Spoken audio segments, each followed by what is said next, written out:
Bonjour à tous, nous voici ensemble pour une vidéo du cabinet Landau Associés, parce qu'il y a urgence. Pour vous, les communautés de communes, vous n'avez plus que quelques mois pour choisir. Alors que s'est-il passé? Tout a commencé au pied du sapin, le 25 décembre. On avait le journal officiel, on a les cadeaux qu'on peut, et quand on l'ouvrait, on trouvait sur quoi? La loi du 24 décembre 2019. La loi d'orientation des mobilités. Il en résultait notamment que les communautés de communes, qui n'ont pas à ce jour la compétence mobilité, pour certaines d'entre elles, bien celles qui ne l'ont pas, ont quelques mois pour décider entre prendre ou ne pas prendre cette compétence. À la base, cette LOM renforce le pouvoir des régions en matière de mobilité et avec un vrai tandem entre la région et les autorités organisatrices de mobilité, AOM, qui sont par défaut les intercommunalités. Et le rôle de chef de file de la région en ce domaine est renforcé. Un des buts est d'ailleurs de supprimer les zones blanches de la mobilité, ce qui concerne au premier point un certain nombre de communautés de communes.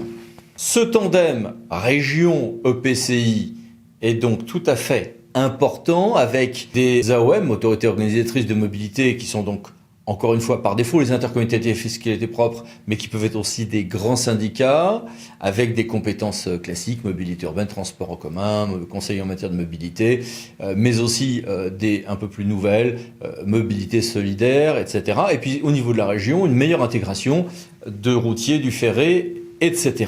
Or, ce que prévoit la loi, c'est qu'au plus tard, au 1er juillet 2021, soit les communautés de communes seront AOM, autorité organisatrice de mobilité, pour les autres intercommunalités qui étaient propres, il n'y a pas le choix. Soit elles auront transféré la compétence aux régions, qui donc du coup seront coordonnateurs, chefs de file, et puis acteurs directs, notamment sur le ferré, à l'échelle de la région. Et puis, dans les territoires des communautés de communes qui n'auront pas pris la compétence, ils exerceront directement la compétence, quitte à passer des conventions ensuite. Il y aura donc dans les communautés à réfléchir, faire des études, puis voter et suivre la procédure que voici, sauf qu'on est en période de Covid-19 et que ça pose des difficultés temporelles.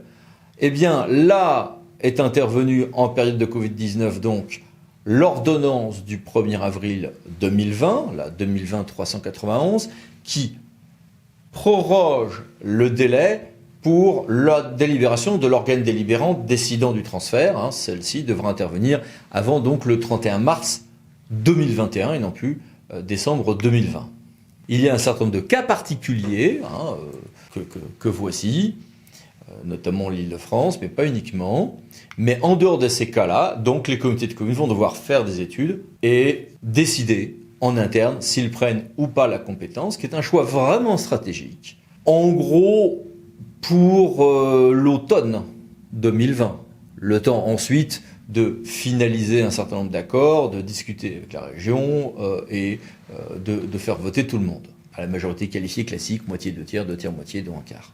Il y a à peu près 900 communautés de communes qui n'ont pas pour l'instant cette compétence. Il y a donc 900 communautés de communes et donc un sacré paquet de milliers de communes qui ont une réflexion à conduire alors même qu'on sera en début de mandat avec, dans certains cas, des élus qui découvriront ces sujets-là, et c'est bien normal.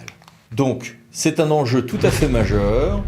On a eu un petit assouplissement de délai, mais finalement, l'échéance reste bien celle du 1er juillet 2021, ce qui a en réalité conduit à avoir une réflexion obligatoirement affinée, je dirais début décembre, au plus tard, une décision acquise dans chaque communauté de communes.